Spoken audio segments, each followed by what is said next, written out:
Greetings, whoever's listening to this. You've stumbled upon a random cassette tape in what appears to be a stuffed Freddy plushie. How quaint and bizarre. You're probably wondering what you've uncovered or why this tape even exists. What could a simplistic, innocent man like myself possibly be hiding? I'll explain that soon.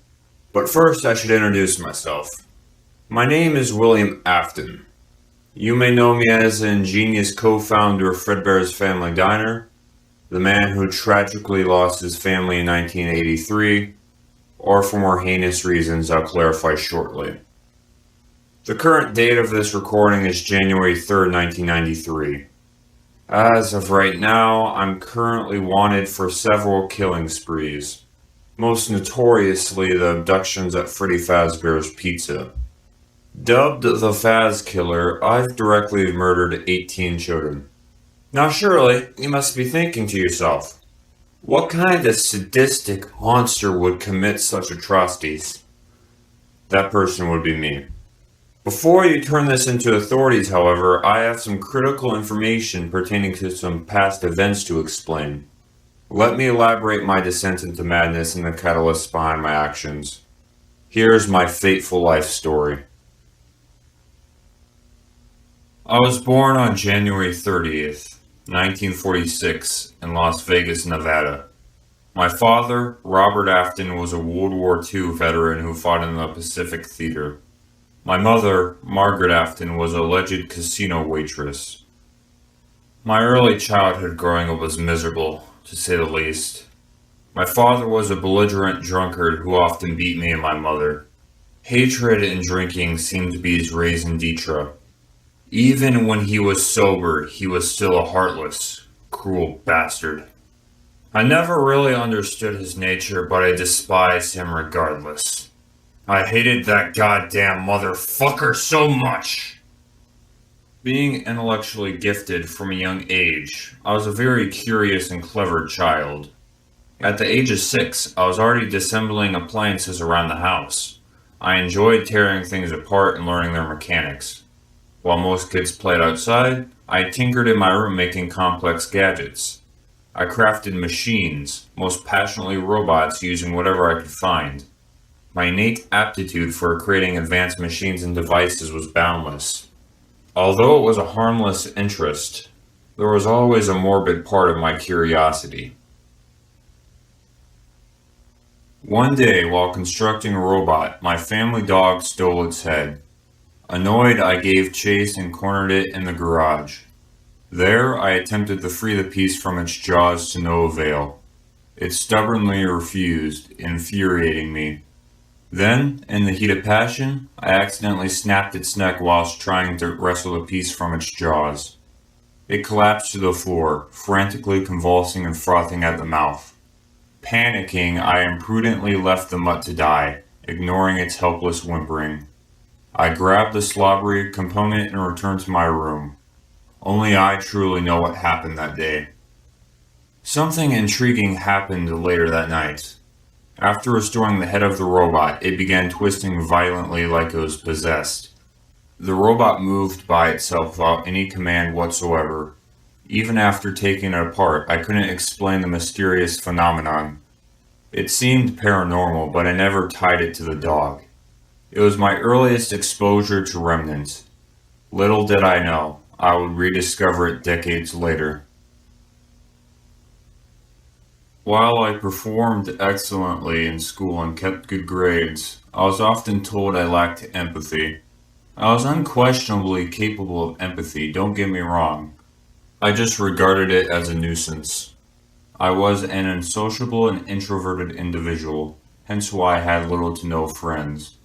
Although I did eventually fabricate a friendly facade to mask my callousness, even that didn't fix my loneliness. The only sanctuary I had was building robots in my room. It was my way of coping with the outside world. My father died in late 1958 from liver cirrhosis.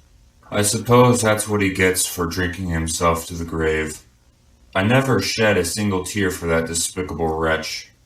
Following his funeral, my mother and I moved to the town of Hurricane, Utah. Shortly after moving, I discovered she was a hooker and only married my father because of me. Once I learned that, I cut her out of my life, and our relationship slowly crumbled. Then, one day, she unexpectedly died of a drug overdose. At the age of 14, I was left to fend for myself. No foster homes wanted me, so I resorted to living on the streets. While I still attended school, I started working part-time to make ends meet. I ate whatever I could and slept in alleyways and parks. I spent my spare time reading at libraries and absorbing knowledge. Life was miserable, but I persevered nonetheless through thick and thin. School wasn't any better than the streets. Despite being a diligent student, each day felt like a living nightmare.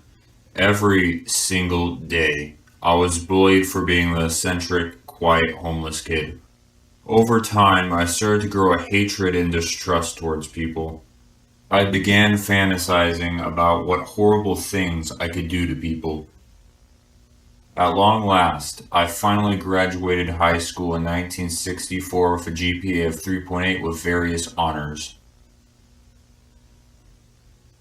With nowhere to go and no financial support, I enlisted into the Vietnam War. At the age of 18, I figured if I was going to throw my life away, it might as well be in a war effort. I first went to Fort Polk, Louisiana, where I passed 4 months of vigorous training. After that, I was dispatched to Saigon, South Vietnam. Throughout my 4 years of service, I experienced my fair share of direct combat. During the Battle of Dak Tu, I fought in the 1st Battalion Division of the 8th Infantry Regiment. In that bloodbath, I vividly remember killing 5 Viet Cong. I can still visualize their terrified faces when I pulled the trigger. Strangely enough, I felt no remorse for shooting them.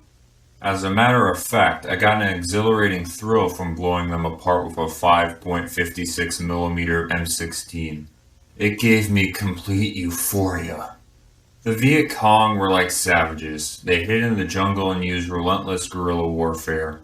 They hid amongst villagers during the day and silently killed off soldiers at night. Soldiers became so paranoid that they began massacring civilians. Anyways, I won't digress further. My time in Vietnam was cut short when I was injured in the Battle of Cawthon by a frag grenade. I was lucky to keep my leg after the ordeal. Bloody hell, I still have the scars from the shrapnel. Following the injury, I was honorably discharged and returned to my life back in Hurricane. After serving in Vietnam, I went to college with tremendous ambitions. The main reason I enlisted was to gain free tuition. I wanted to get a degree and make a successful life for myself. College was strenuous, but I never knew anything hard work couldn't resolve. As such, I studied around the clock to guarantee my success. Life was dull, but unbeknownst to me, my life would soon change forever. One day, while traversing classes, I met a fanciful fellow by the name of Henry Emily. We exchanged a few conversations and soon became best friends. Henry shared a lot of my interests, like engineering and robotics. He was an ingenious visionary like myself. Never before had I felt a genuine connection with another person. Throughout college, we worked on many projects together. We hung out at events and even formed our own robotics club. We were a dynamic duo who collectively were unstoppable. In 1972, our hard work finally paid off. I graduated with a bachelor's in robotic engineering, and Henry graduated with a bachelor's in business. After graduation, Henry and I contemplated what to do with our new degrees. Eventually, we reached the outlandish idea to create a restaurant partnership with anthropomorphic animals as mascots. At first, I thought the concept was preposterous. However, I soon realized the brilliance of it. It was unprecedented, and with the popularity of fast food, it would give us the cutting edge. Henry and I later agreed to invest in the project for a year to kickstart it. While in college, I also met the love of my life. Her name was Clara. She was beautiful, funny, and best of all, the kindest person I've ever met. I felt an unfamiliar feeling of intimacy when I was around her. In 1970, we got happily married and had our first child. We named him Michael. Even as a child, Michael was a spitting image of me. He had my brown hair, my blue eyes, and even my intellectual flair. Despite this, he was a troublemaker, constantly finding his way into mischief one way or another. Henry and I both worked hard to invest in our dream. Henry wanted to name the restaurant Fredbear's Family Diner. He proposed to make two main animatronic characters named Fredbear and Spring Bonnie. Fredbear was a golden bear with a purple top hat and bow tie. He acted as the titular mascot and main singer. Spring Bonnie was a golden rabbit with a purple bow tie. He acted as the backup singer. While I personally liked the design of the characters, I wanted to add a new innovation to the animatronics.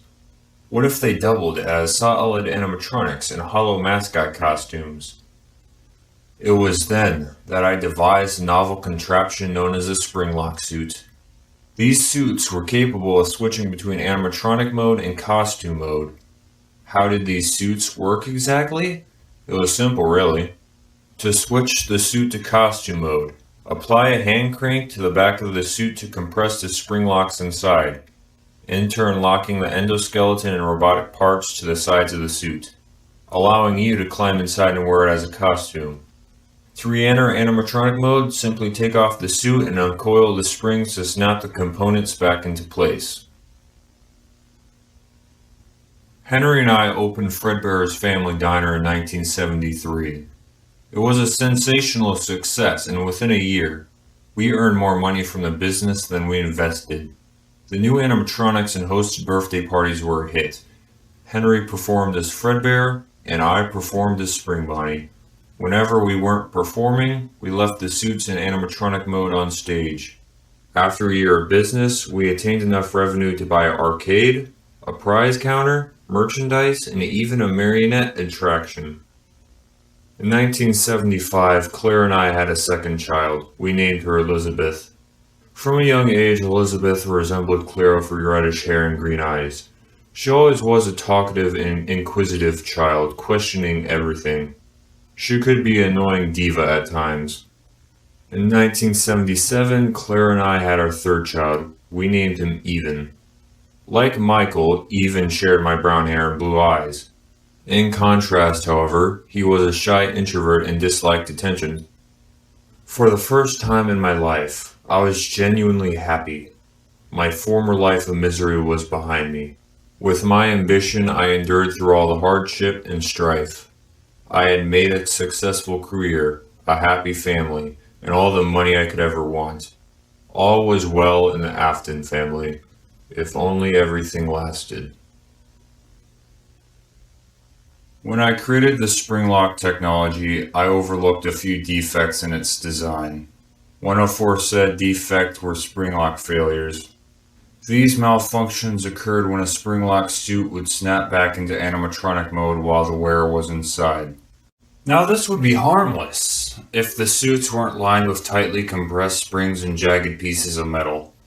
What would happen if you're caught in a spring lock failure, you ask? The result is gruesome to say the least.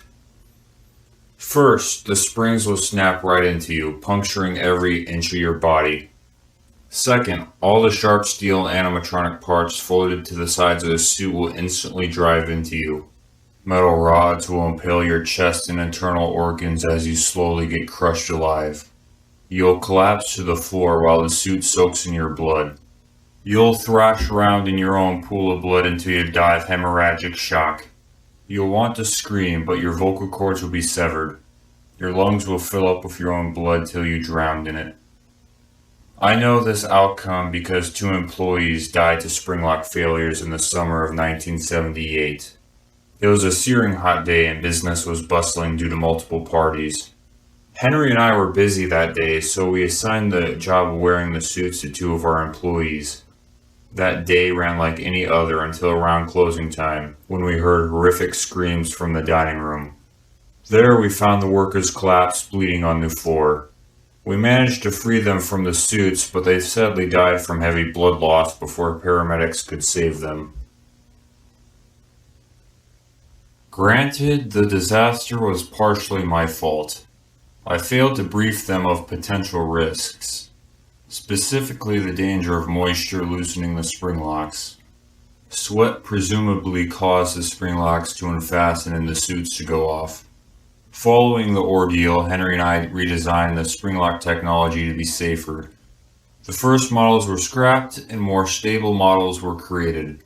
A private soundproof room called a safe room was also constructed in case of future spring lock failures. This private room was only accessible by employees and served as a suiting room. To expand the business, Henry and I created 4 new animatronic characters.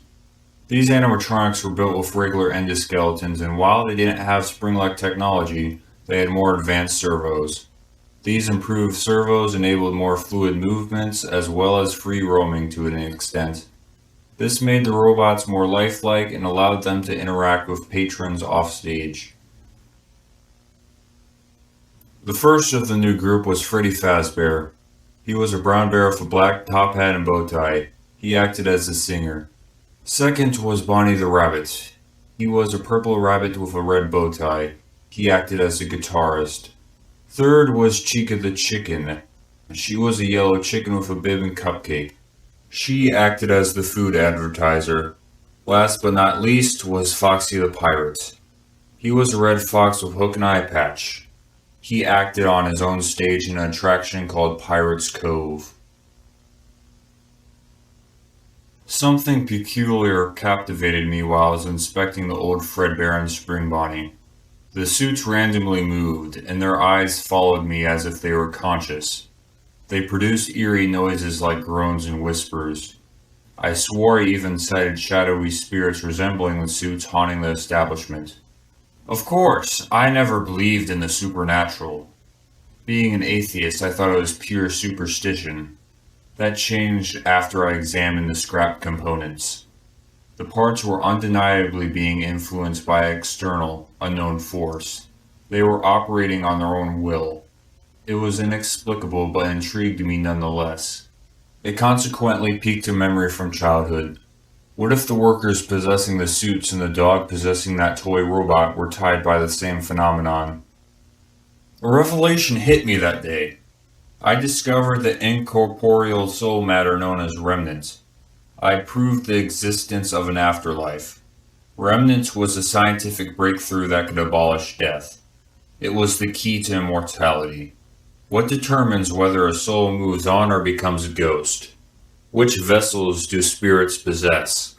What memories and functions do these apparitions retain? What realm lies beyond the mortal plane? How can I harness this intangible energy source? These were questions I needed to know the answers to. Was death a primitive view of mortality? I aimed to prove death was merely a fabrication. Flesh merged with steel, steel merged with flesh. I vowed to find what lay beyond the threshold of death. First, however, I needed to harvest souls and conduct research with Remnant. In retrospect, some of my experiments may have been unorthodox at best and sadistic at worst. The way I saw it, the end justified the means. Ethics were only a hindrance to my research. Despite that, I couldn't just gather souls myself. That would be far too risky. Instead, I opted to execute my experiments through the only fashion I knew: robotics. Machines are simple vessels to manipulate. They can easily be turned on and off. With that being said, I designed a high-tech line of animatronics to extract remnant for my research. I then asked Henry to help construct them. He unwittingly agreed, oblivious to their hidden killing features. I called the new animatronics Fun Times due to their vibrant circus designs. The 5 characters consisted of Circus Baby, Ballora, Funtime Freddy, Funtime Foxy, and Funtime Chica. My piece of resistance, though, was Circus Baby. She could sing a wide array of songs, blow balloons at the tip of her fingertips, and even dispense ice cream. Her most important feature, however, was being able to silently murder children without a trace. Children were chosen as the victim demographic because of their naivety, small size and ease of disposal. Standing 7 feet tall and weighing 585 pounds, Circus Baby was a designed killing machine. Her advanced AI enabled her to lure small children efficiently. Once within striking distance of a child, she could grab them with a serrated claw and quickly pull them inside a greatly disguised mincer in her soundproof chest cavity. There, they would be silenced as they're shredded to nothing. She could perform flawlessly, all while pulverizing small corpses to fine particles. Funtime Freddy was built with a similar feature, although he used blades in a storage tank to dismember victims. He could pivot 360 degrees, use proximity sensors, and even use voice mimicry to lure victims. Ballora was built with audio and collision sensors. Funtime Foxy was built with light sensors and parental tracking functions. Funtime Chica operated as a complex spring-lock suit. After constructing the Funtimes, I invented the Scooper. Scalable creation of ulterior presence was a machine I designed to dismantle the Funtime animatronics.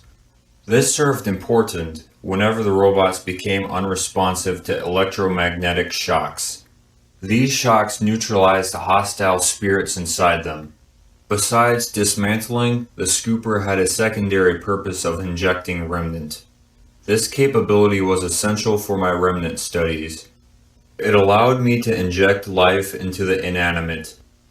After years of waiting, I founded the company Afton Robotics LLC. Everything was in place. All I needed was a front for my operations.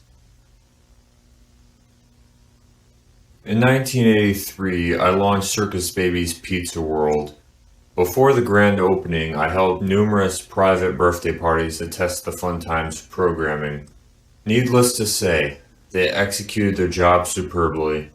They inconspicuously managed to kill 7 children seamlessly.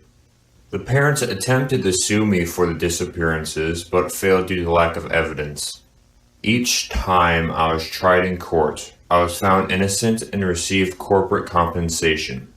The best part was since my business was a limited liability corporation, I suffered nothing. It was fucking priceless seeing them fail. If only I knew my ingenuity would be my undoing. On the grand opening of Circus Baby's Pizza World, God, how do I say this? Elizabeth got killed by Circus Baby. I warned her to stay away, but did she listen? No, she didn't. While I was talking with reporters, she snuck on stage. You know what they say, curiosity kills the cat. God, I never forgave myself for her death. I still harbor the guilt that I could have stopped her. It's all my fault. Regardless, bygones are bygones. Following the incident, I immediately closed the restaurant and told everyone it was due to a gas leak. I then moved the Funtimes to an underground facility and renamed the business Circus Baby's Entertainment and Rentals. They just didn't feel right after Elizabeth's death. Out of everyone, Clara took Elizabeth's death the worst. She became inconsolable, and our relationship soured. Then, one stormy night, we got into a heated argument. She criticized my work consuming my everyday life and said I spent too much time locking myself in my workshop. I responded saying she didn't understand the gravity of my work and barely put money on the table. Our argument quickly escalated and ended in a bitter divorce. For all she knew, Elizabeth just went missing.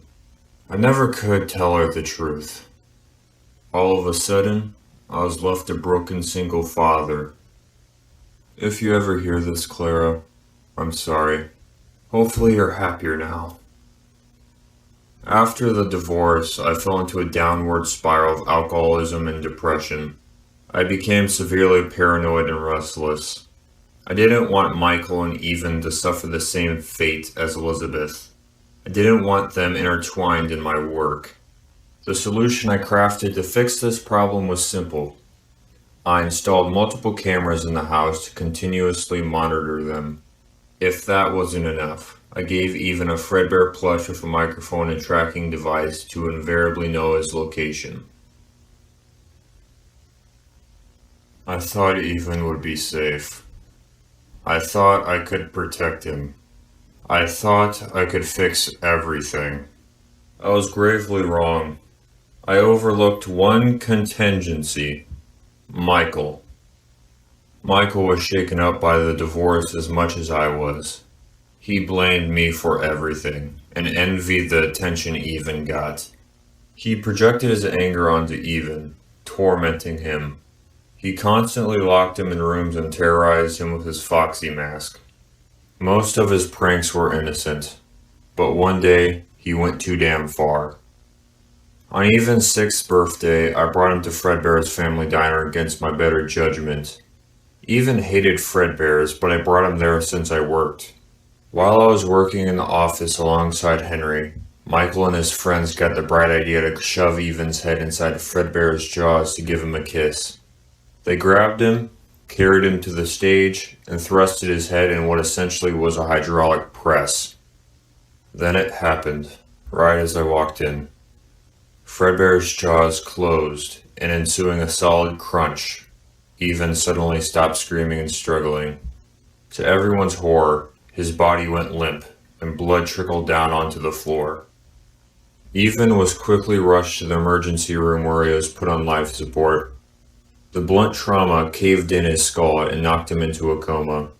His brain was unresponsive and suffering a hemorrhage. After a week in the hospital, I got the diagnosis Even was brain dead. My little boy was dead. He was gone. This wasn't like Elizabeth. I was there. I could have saved him! Michael said Even's death was a freak accident. He said he was sorry. I didn't believe him for a second. He knew exactly what would fucking happen. I never had the sheer urge to kill someone before. I wanted to grab Michael by the neck and squeeze the life out of him. If I did that though, I would surely get caught. I wanted to make him suffer for what he did. I wanted to instill abject terror in him. I figured if I couldn't physically hurt him, perhaps I could psychologically. With that in mind, I invented a piece of technology called illusion discs. Illusion discs were devices I created to induce nightmares in Michael. As the name suggests, the discs generated illusions by overwhelming the subconscious. They did this by emitting constantly changing high-pitched frequencies. These wave patterns were only detectable by the subconscious and twisted the listener's perception. They altered reality and replaced it with nightmarish illusions. Using these discs, I could covertly terrorize Michael in his sleep. Making Michael suffer wasn't enough. The only thing I felt anymore was pain.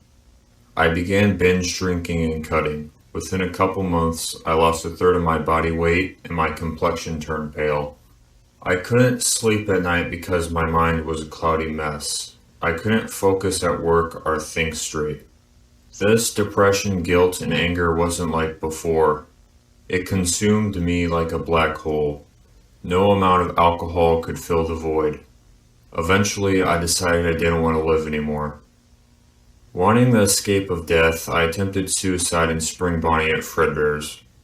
I deliberately set off the spring-like mechanisms and braced for death. However, right as I was fading in and out of consciousness, Henry intervened. I was then begrudgingly saved in the hospital, albeit with deep scars all across my body. Even after recovering, I still needed a release. Others' suffering was the only thing keeping me going. I longed for the exhilarating thrill of killing I got in Vietnam. I may not have been able to necessarily kill Michael, but I found someone else. One rainy night after finishing work, I noticed Henry's daughter Charlie outside Fredbear's in the alleyway. Some bullies had locked her out and she was crying outside the window. She was so vulnerable, I couldn't resist. It was such a perfect opportunity. If the world was going to take my kids away, I was going to take away others.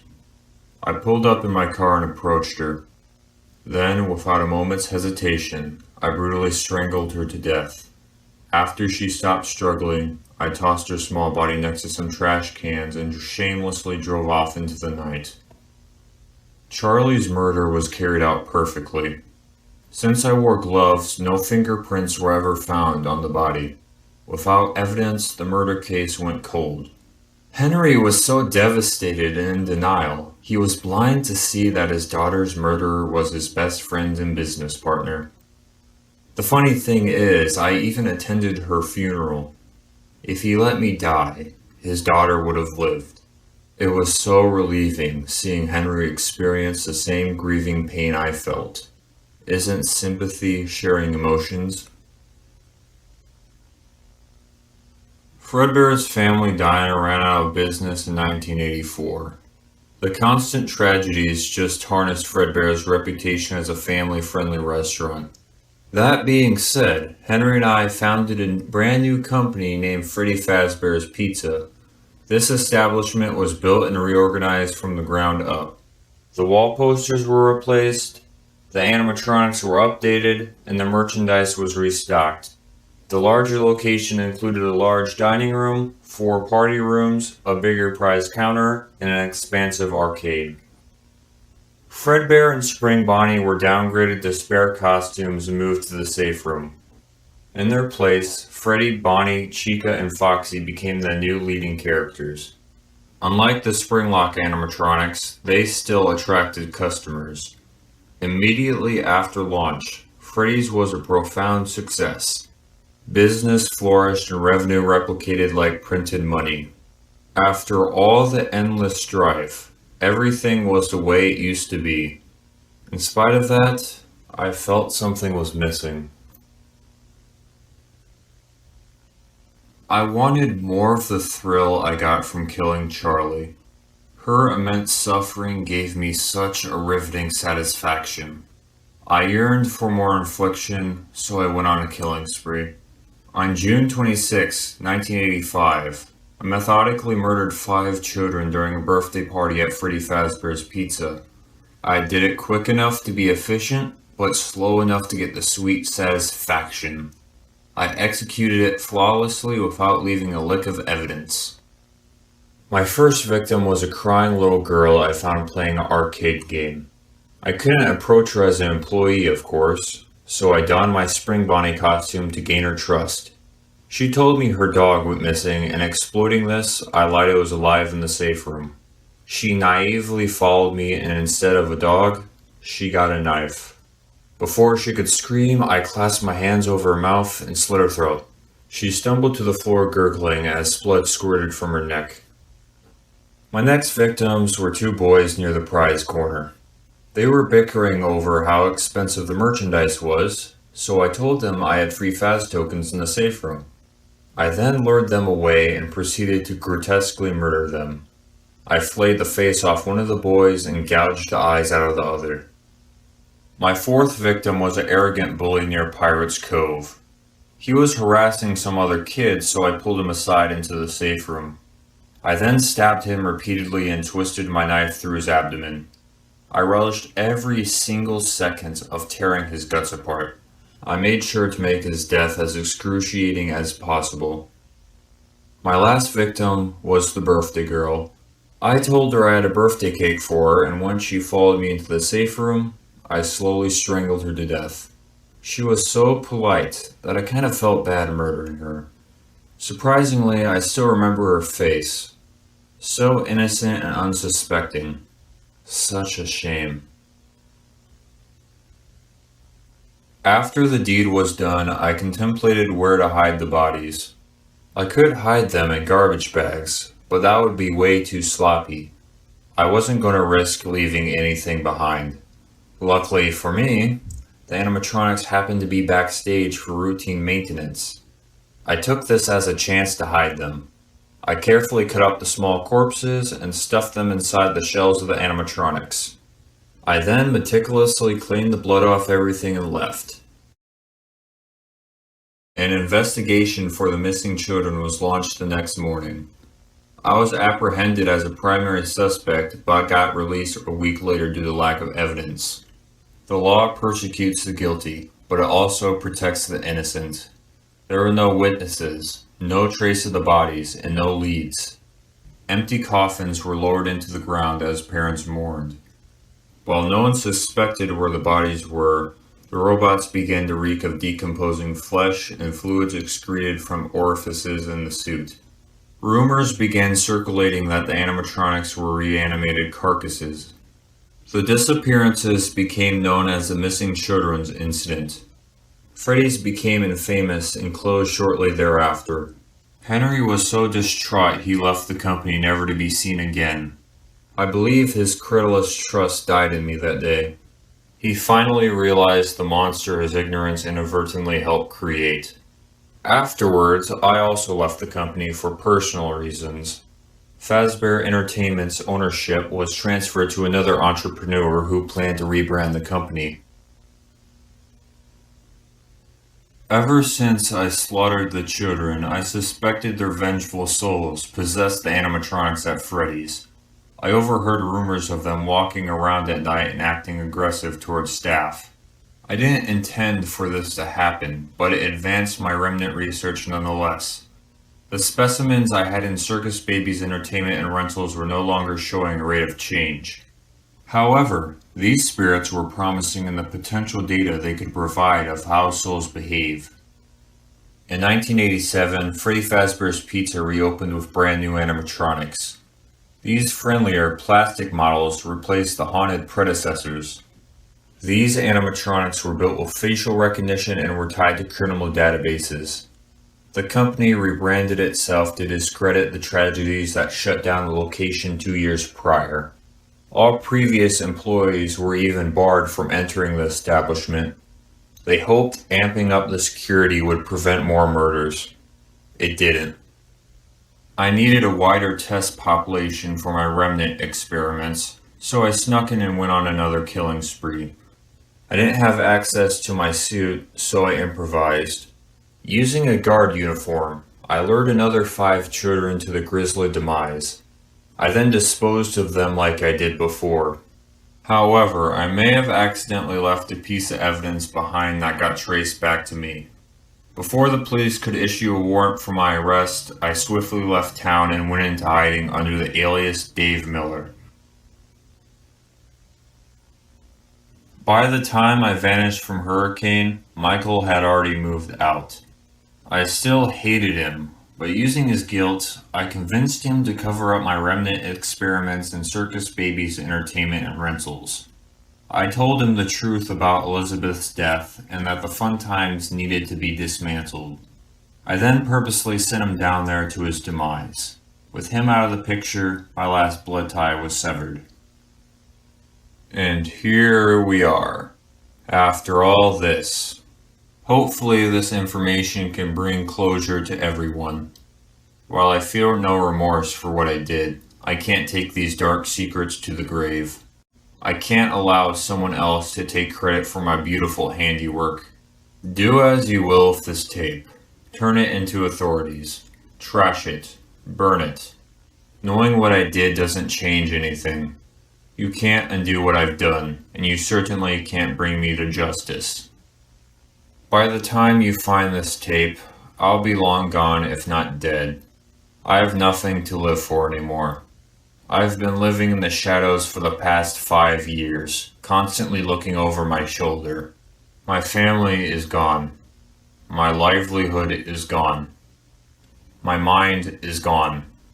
I'm no longer William Afton. I'm the Faz Killer now. I'm going to conclude my story. But first, I need to finish what I started. I got some loose ends to tie up.